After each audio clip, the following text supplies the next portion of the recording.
আজকে শেয়ার করবো আয়াত আর আহনাফের ডিসপ্লের দিন কী হলো সেটাই। তো আমি কস্টিউমগুলো দেখছিলাম, কস্টিউমগুলো খুব সুন্দর ছিল, ছেলে এবং মেয়ে দুজনের কস্টিউমগুলোই খুবই কালারফুল ছিল আর খুব সুন্দর ছিল।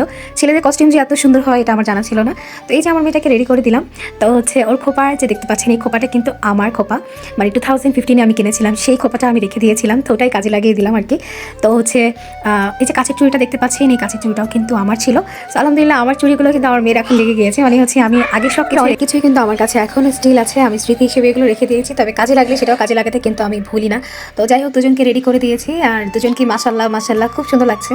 তো আমি খুব এক্সাইটেড ছিলাম, কারণ এই ফার্স্ট টাইম ওরা ডিসপ্লেতে নাম দিয়েছে এবং স্পোর্টস ওরা যেহেতু এখন বড় হচ্ছে মাত্র, তো স্পোর্টসে ওরা মাত্রই নাম দেওয়া স্টার্ট করেছে। আর আমি ইনশাল্লাহ ট্রাই করবো প্রত্যেকটা স্পোর্টসে ওরা যেন পার্টিসিপেট করতে পারে।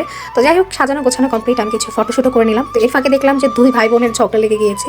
ঝগড়ার টপিকটা ছিল যে ও কাছে নিয়ে দুষ্টামি করছে, সেটাই আমার কাছে কমপ্লেন করছিল। আর আহনাফের আমার ছেলেটা এসে আবার আমাকে কমপ্লেন করছে যে কেন ওকে বকা দিচ্ছে বা ডাক নিচ্ছে, যে কেন, কারণ কাছিটা তো ওর, তো ওটা নিয়ে দুষ্টামি করছে, তো ওর প্রবলেম কি। তো যাই হোক, আমি আবার ওদেরকে স্কুলে নিয়ে গিয়েছি। তারপরে তো মোটামুটি আমি সব কিছু রেডি করে ক্লাসে ওদেরকে বুঝিয়ে দিয়ে তারপর আমি চলে এসেছি বাইরে, কারণ আমি খুবই এক্সাইটেড ছিলাম। আর ওদিনকার ফাংশনটা এত সুন্দর হয়েছে, স্পোর্টস ডেটা খুবই সুন্দর হয়েছিল। ছোটোবেলায় কিন্তু আমার এরকম খুব শখ ছিল যে আমি ডিসপ্লেতে নাম দিব বা সাংস্কৃতিক অনুষ্ঠানে নাম দিব, সেখানে নাচ গান করবো, বাট আমার আব্বু এগুলো একদম পছন্দ করতো না, যার কারণে আব্বুর কারণে আমার কখনো এগুলোতে নাম দেওয়া হয়নি। তবে ইনশাল্লাহ আমি চেষ্টা করবো ওদেরকে প্রত্যেকটা খেলাতে বা প্রত্যেকটা খেলাধুলাতে পার্টিসিপেট যেন ওরা করতে পারে, সেটাই আমি ট্রাই করবো আর কি। মানে আমার নিজের যে মনোবাসনাগুলো ছিল ওদেরকে দিয়ে পূরণ করার ট্রাই করবো। ওদের ডিসপ্লের ছোট্ট একটু অংশও কিন্তু আমি এই ভিডিওর মধ্যে অ্যাড করে দিয়েছি, যেন এটা স্মৃতির পাতায় থেকে যাক।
বাংলাদেশের বুক এতই বিশাল, এতই বিশাল।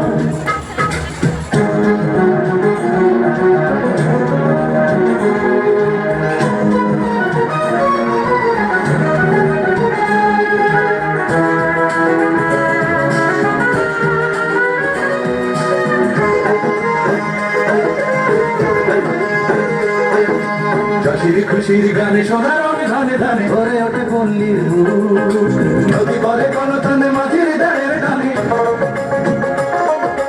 নদী বলে কোন টানে মাঝির দাঁড়ের টানে। ডিসপ্লেটা তো আমি ভীষণ এনজয় করেছি, অনেক অনেক বেশি সুন্দর লেগেছে আমার কাছে। উত্তরা ব্রাঞ্চ প্লাস হচ্ছে আমাদের রুয়াব ক্যাম্পাস, দুটো কিন্তু মিলে হচ্ছে আমাদের এই স্পোর্টস ডেটা আয়োজিত হয়েছিল, খুবই সুন্দর অ্যান্ড প্রিটি হয়েছিল। তো রুয়াব ক্যাম্পাস ছিল ফার্স্টে, হচ্ছে ওরা করেছে ডিসপ্লেটা, দেন হচ্ছে উত্তরা ব্রাঞ্চ করেছে। আর উত্তরা ব্রাঞ্চেরও খুবই সুন্দর হয়েছে ডিসপ্লে, ওদের স্টুডেন্ট একটু বেশি ছিল, বাট দুটাই খুবই সুন্দর হয়েছে, খুবই সুন্দর হয়েছে। তো যাই হোক, পরে হচ্ছে ফাইনালি হচ্ছে সবার টিচার্স, তারপর হচ্ছে কি গার্ডিয়ান, সবার হচ্ছে পুরস্কার বিতরণ কমপ্লিট হয়ে গেছে। তো এদিকে হচ্ছে আমাদের অনুষ্ঠানও শেষ হয়ে গেছে, ফুল টাইম ছিলাম, তো অনেক এনজয় করেছি। আর আপনারা নিশ্চয়ই পুরো ব্লগটা এনজয় করেছেন। সবাই অনেক ভালো থাকবেন, আল্লাহ হাফিজ সবাইকে।